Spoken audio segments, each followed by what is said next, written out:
Hi everybody, Brady Joker here, and welcome back to another video. Today we're going to be doing the top 10 best movies of 2024.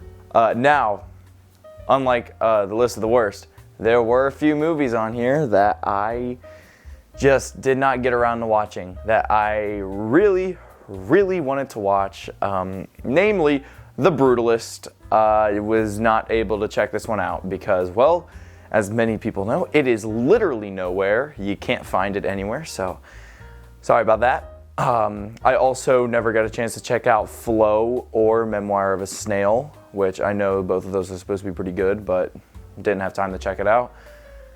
And I'm Still There is what I think it's called. Never checked that one out, but I do also know that's supposed to be very good. But I do have a pretty good list for you, I believe. Before we get to the actual top 10 though, just a reminder, my personal opinion, so don't get too mad at me, but also want to give out just a couple, three quick honorable mentions that just barely missed out on the list. I think all three of these are great movies. They just didn't have that oomph to make it into the top 10, you know what I'm saying? So, I want to shout out Conclave. Very well acted, great screenplay, just, very slow at times. Inside Out 2 was an incredible follow-up to the original Inside Out, just not as emotionally potent as that original film. And then The Substance. It's great. Absolutely bizarre, but I think the ending kind of toned it down for me a bit. I think if that ending wasn't that, it could have potentially made the top 10, but I still loved what it was saying, what it was doing, how original it is, how interesting it is, and yeah, I really liked The Substance. So yeah, let's kick things off with number... Alrighty, so starting at number 10, we have Juror number 2. This movie was a super interesting premise that I'm very surprised I've never really seen done before. Juror number 2, this dude goes and he serves on a jury. Little does he know at that point that him, the juror, is the one who actually committed the murder on accident, thinking he hit a deer. Really phenomenal stuff. Nicholas Hoult gives an incredible performance. I think Nicholas Hoult, as an actor, is going to reach the ranks and start to become incredibly popular as the years go on, because this dude is just delivering banger after banger. We're gonna see him for a second time on this list just a little bit later. But yeah, super great movie, great direction from Eastwood, even if it does kind of take very similar beats from something like 12 Angry Men. I still think Clint Eastwood does a great job here, and I believe this is his last movie, so great way to send it off. I had a great time with this movie. All right, number 9 is going to go to Between the Temples. This is a very underlooked movie this year that I think deserves a lot more attention because Jason Schwartzman is just incredible, as he typically is. But yeah, man, this thing is just really sad. Not an easy watch, and it's also hilarious at the same time. And the two different tones here, they mesh very well. The dynamic that these two people form is just really raw, really authentic, and really natural. And the performances really add to that. And it not only shows their side of things, but I also like how it shows the effects that their little thing has on the people around them. And I really like that. It's a very complex film, it deals with a lot of themes, and I thought it was great. Alright, number 8 is gonna go to Problem Mista. This is an incredible debut film, and man, it's just so creative. It says a lot with so little, to be honest, because this thing flies by. You can definitely tell this was a passion project from our director here. This was just such a personal film with such personal messages and meanings, and it's just really heartwarming, it's really wholesome, and I love all the characters and performances here, especially Tilda Swinton. Oh my god, what a great performance. It's just such a great movie about dreams and passions and love, and I loved it. Again, another super underrated film this year that I don't think people are giving enough credit to, because this was just such a real film that, you know, we just kind of needed this year. And I just really appreciate it for that. So yeah, go check it out. It's on HBO Max. I really recommend it. You'll have a good time with it. Number 7, we're getting back-to-back debut films here. This one is Monkey Man from Dev Patel. Wow, this film is insane. Another film that is getting very heavily underlooked here in the award season. Why is this not getting nominated for like best cinematography or like, I don't know, maybe best performance? Dev Patel goes off in this film. Super emotional, like just really emotionally driven, but also incredibly badass through the entire thing. Has some of the best choreography I've seen in a minute in an action film, and it's just incredible. And when I say best choreography in an action film, I'm not talking about like your Mad Maxes or your Furiosas. I'm talking about like this pure action, like people just fighting. Like, man, this movie rocks. It's entertaining, it is insane, it's emotional, it's funny at times, and it's just, you get the whole package here. You get a great ending. Super incredible film. I loved it a lot. All right, now starting at number 6, we're getting into the all-time favorites this year. These next 6 are films that I really loved, all 6 of these, but we're gonna be doing Nosferatu at number 6. Robert Eggers just doesn't know how to miss yet. I mean, I didn't love The Northman as much as other people, but man, like The Witch, The Lighthouse, and now this, we're starting to get the shaping of a new all-timer for Robert Eggers here. He is yet to make even a mid-film. And this movie just it had me so engaged from beginning to end. These shots that Eggers is able to do, even though they're so dark and it's so gothic, the lighting it makes them so beautiful that it's so engrossing, and I loved it. The performances in this are also incredible. Lily Rose Depp goes off in this movie, as well as Nicholas Hoult, obviously. Also, Skarsgård is insane as this Count Orlok. He's just so creepy. His voice is just like so unsettling, and the movie meshes that perfectly with the uneasy and the eerie tone and the atmosphere. It all blends together so well. And then of course you get Willem Dafoe being, you know, this insane character who adds a little bit of comic relief, but is still really vital to the plot. All summed up to get an incredible watch that I was so engaged with, and I loved every minute of it. Number 5, Furiosa. Wow. I wouldn't say it's as good as Fury Road, but it is like, they're both like, I think this one got a little bit undermined in the crowd's reaction here. I mean, I see a lot of people like, yeah, I mean, it's good, but like Fury Road's a lot better. It's like, Fury Road's better. They're a lot closer than people are giving it credit for. Furiosa was so badass. The revenge plot was really well integrated into this story.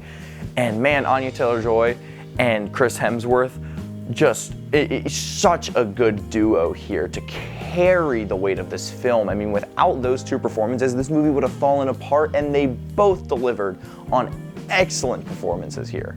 It's just a great origin story. I love how it kind of also leans into Fury Road, how there are shots that are, you know, directly parallel with Fury Road to show that, yeah, they are happening in the same universe. Obviously. But I still think that's a nice little added bonus that we got as fans of Fury Road. As fans of Fury Road, as if I didn't just watch Fury Road like a month ago. But anyways, I think, again, the choreography and the cinematography here is obviously incredible. I mean, what do you expect? But yeah, it's a great movie. It's a great movie. I loved it. All right, number 4. This one is just It came in, I really liked it, didn't love it as much as I wanted to, and then the more and more I thought about it, I was like, actually, this movie is plaguing my mind and I cannot stop thinking about it. Kinds of Kindness by Yorgos Lanthimos. Woo! This movie took me by storm. It kind of floored me, not gonna lie. Because when I first watched it, you intake so much. It is such a heavy, exhausting film, and then, you know, it's 3 like hour-long movies almost, all in one, and it doesn't really hit you at first. You know, you finish and you're like, well, that was good, but you know, and then you start thinking about it, and you start to think about the stories, you start to think about the themes, and then you're like, wow, this is actually kind of a genius piece of work. The more I think about it, the more it is becoming one of my favorite Lanthimos films. I mean, wow. But again, Lanthimos, incredible director here. He has yet to even make a good film. All of the films I've seen from him are great. Now, granted, I haven't checked out his earlier works yet. Like, I haven't seen Dogtooth yet. I haven't seen what's called Alps or something, but I'm getting there. I'm getting there. But yeah, man, this is, such an incredible film. I loved it from beginning to end. The first story is really amazing. Second story is probably the best. Third story is probably the worst, but still really good. And the performances here, Jesse Plemons.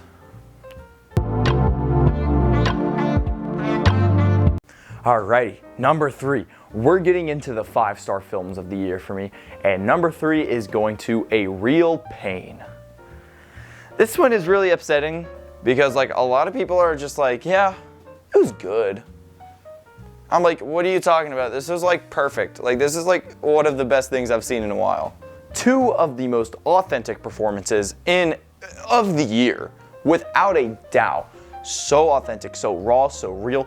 Kind of reminded me of the Before trilogy, which is a comparison I've seen thrown around, but I do think it really does hold up because, I mean, it's just these 2 guys who go to, where are they, Poland, and they just bond and they talk. And it is so good. It is amazing. It is so emotionally potent. It is incredible.